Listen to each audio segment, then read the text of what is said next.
భోగి గణపతి పీఠంలో ఆధ్వర్యంలో అక్టోబర్ 5వ తేదీన తిరుమల తిరుపతి బస్ యాత్ర నిర్వహిస్తున్నట్లు పీఠ ఉపాసకులు దూసలపూడి రమణరాజు తెలిపారు. కాకినాడ దూసలపూడి వారి వీధిలో స్వయంభూ భోగి గణపతి పీఠంలో 102 శ్రీవారి జపయజ్ఞ పారాయణ కార్యక్రమం ఘనంగా జరిగింది.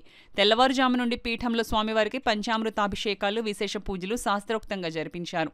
పెద్ద సంఖ్యలో భక్తులు తరలివచ్చి స్వామివారికి భక్తి శ్రద్ధలతో పూజలు చేసి పిండి దీపాలను వెలిగించారు. ఈ సందర్భంగా పీఠం ఉపాసకులు దూసలపూడి రమణరాజు మాట్లాడుతూ స్వామివారికి కాంస్య కవచ యజ్ఞం పూర్తయిన సందర్భంగా 108 వారాలు శ్రీవారి జపయజ్ఞ పారాయణ, 24 వారాలు సంకష్టహర చతుర్థి మాసోత్సవాలను ఘనంగా నిర్వహిస్తున్నట్లు చెప్పారు.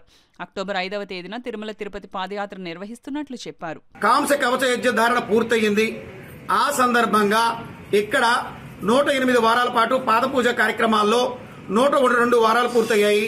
ఈ 7 వారాలు ప్రత్యేకించి స్వామివారికి శాస్త్ర పూజ జరుగుతుంది.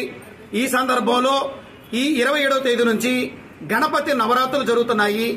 ఈ యొక్క గణపతి ఆరాధకులు గంధరంగు వస్త్రాలతోటి నవరాత్రి దీక్షలు చేస్తారు.